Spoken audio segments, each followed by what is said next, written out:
going to be a strong no from Governor Chris Sununu for the budget being passed by the state legislature. And Governor Chris Sununu joins us this morning on Close Up. We thank you for being here. Thank you. Absolutely. So this is a bit tricky. We're recording this on Friday, and as of right now, the budget has not reached your desk.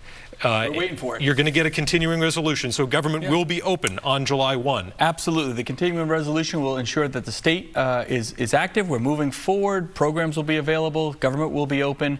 The continuing resolution goes for the next 3 months, and that gives us plenty of time to kind of negotiate these last few points of contention. Why couldn't you reach a deal with the Democrats here? What was the sticking point? The sticking point is just management, right? It's kind of math. It isn't even about policy or politics, really. We need to make sure that, A, when you have a $260 million surplus, more money than we've ever had before sitting in our bank account, we don't need to be raising taxes on the people of New Hampshire. That just doesn't make any sense. You can't justify that in any real means. The second point, which is just as important, frankly, there's about $100 million what we call a structural deficit here, which means that we might be okay for 2 years, but there's $100 million in spending that won't be here in year 3 and 4. So what happens to those programs? Back in 2009, when they had a structural deficit like this and they didn't manage it, by 2011 came, there's a massive hundreds of millions of dollars of a deficit there. So that the legislature then had to flounder and pick up and see what they could do, and it resulted in programs getting gutted, state layoffs. It was a disaster in 2011. My job is to think long term and make sure we don't put ourselves in those holes. The legislature just simply hasn't had the math add up. All the programs that they wanted, we found a way to fund all of them. Every program they put on the table, we found a way to fund every single one without tax increases and without a structural deficit here.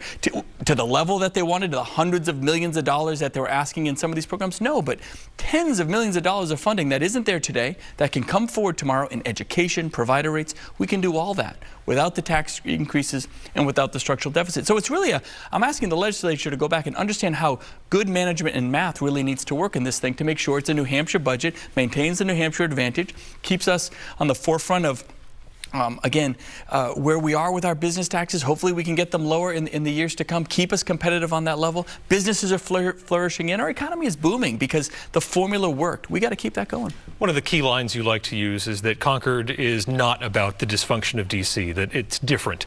How do you square that with what's going on right now? And, I mean, you have to admit, everyone owns a piece of this, right, in leadership, whether it's the House, the Senate, and the governor's office. Oh, absolutely. So, I mean, the difference between Washington and, like I said, in New Hampshire is this is not about the politics. It's not about the programs. It's really about the math and management of that and understanding how these things work, where the money comes out of a certain pot and goes into another, if it's one-time funds, if it's long-term obligational funds. It's really about making sure that we're not going to create a problem for the future. It's not about politics and policy, and that's really how we differ from Washington. And again, I think that's why we've been able to work very collaboratively. We've been able to work together with Senate President Soucy, the Speaker, and making sure that when we can pin down these issues, it's in a pretty narrow field right now. It's not about politics. It's just about getting it done and making sure we don't create a problem down the road. The Democrats gave up one of their key legislative priorities, paid family leave. They said that we'd handle that in the political process. Do you feel you've given up something of commensurate value?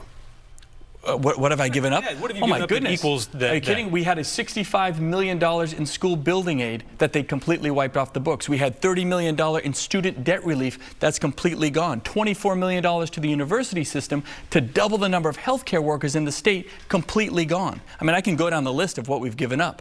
Every one of their spending initiatives is in place. They can say they gave up their paid family leave. They gave up the income tax. They gave up capital gains tax. They gave up things that no one in New Hampshire wants. We're just making sure that we're not just pushing, it's not the governor versus Democrats or the governor versus this. It's really about making sure that the people in New Hampshire have their voice heard. They don't want income taxes. They don't want these taxes raised. They know how much money we have. They know how strong the economy is. Think of it this way. If the other side is going to raise taxes in times that are this good, imagine what they would do when there's a deficit, God forbid, or when there's a downturn in the economy. I mean, it would be broad-based taxes across the board. So, again, times are good. People have some extra discretionary income in their pockets. Quality of life is great. Businesses are flourishing. People are getting paid at levels that we've never even seen before. Wages are way up. Unemployment's at 2.4%. This formula, this model worked for New Hampshire. We can't go backwards on it now. How do you get to yes? I know you can't negotiate right here, and you won't, but how do you reach a deal? I think it's just working with them and allowing them to some more time to understand that where the money comes from, what pot it comes out of, really can impact what happens down the road with the future budgets. And I think I'm hopeful that we can really get there. It's, again, I know they have a constituency that they're trying to please, and certain Democrats in the House and the Senate that they're trying to please. It's not about that. This really shouldn't be a Republican versus Democrat thing. This is just about making sure that we have a New Hampshire budget for New Hampshire citizens. And a lot of priorities, bipartisan priorities, that will have to be deferred for a few months. What is, in your opinion, the most significant consequence of this mutual disagreement? There are some significant programs that should be going forward that won't. In other words, we're going to fully fund the developmentally disabled wait list, something I put forward in my budget, I fought hard for. That's going to be on the back burner. We've moved forward with a lot of our initiatives with mental health. We did those out of the budget, so they won't be stranded. That's a very good thing. But the secure psychiatric unit, we want to get that moving. Everyone agrees that that has to move forward in some fashion. I think it needs about 50 or 60 beds is what I proposed. We found a way to do that without any tax increases. They found a middle ground to do it at maybe 25 or 30 beds. I don't think it takes care of the problem, but it's a great step forward. That's going to be put on hold. There's a variety of all the new things. Again, all the traditional programs that are in place today are going to move forward. People are going to get their services delivered. It's a lot of these new opportunities that are just going to be left behind. Shifting gears, tragic crash in Randolph the previous week, 7 lives lost. We know that there was some issue with communication in terms of the revocation of this person's commercial driver's license between Connecticut and Massachusetts.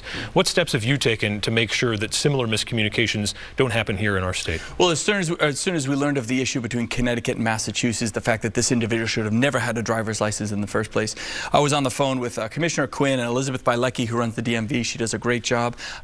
The Attorney General's office, a variety of the stakeholders within state government, to simply say, we can't have those same loopholes. We can't have those same cracks in the system. We ask them to go back, do an internal review of the system, and simply make sure that this stuff isn't happening, and that that case, whether it was ignored or they didn't get to it in time or whatever the reason Massachusetts had for letting this tragedy really, move forward down the line, and that resulted in just horrible circumstances for those 7 individuals. We need to make sure that we're prioritizing those issues and getting on top of it. So we're on top of it. We got a great team, whether it was the first responders responding as part of the tragedy, God bless them.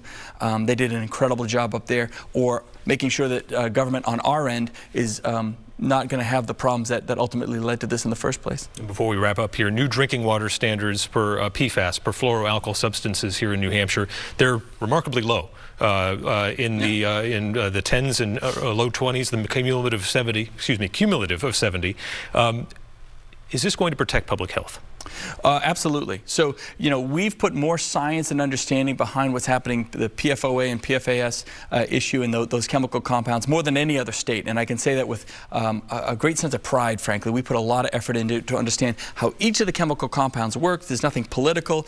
It's just about understanding how those compounds can impact the health and human safety and lives. As you know, I was an environmental engineer. I spent my career cleaning up contaminated soil and groundwater. We take this incredibly seriously. We have hundreds of $millions ready to go into clean drinking water infrastructure. Senator Morse has done a great job leading those efforts across the state. We're going after the responsible parties, 3M and a few others, that put this stuff out there for years, knowing that it could be dangerous. We're going to go after them legally to help recoup our costs so we can make those investments into treatment plants, municipal systems, and make sure that the problem of today really doesn't become a crisis of tomorrow. Governor Chris Sununu, we thank you for your time. Much appreciated.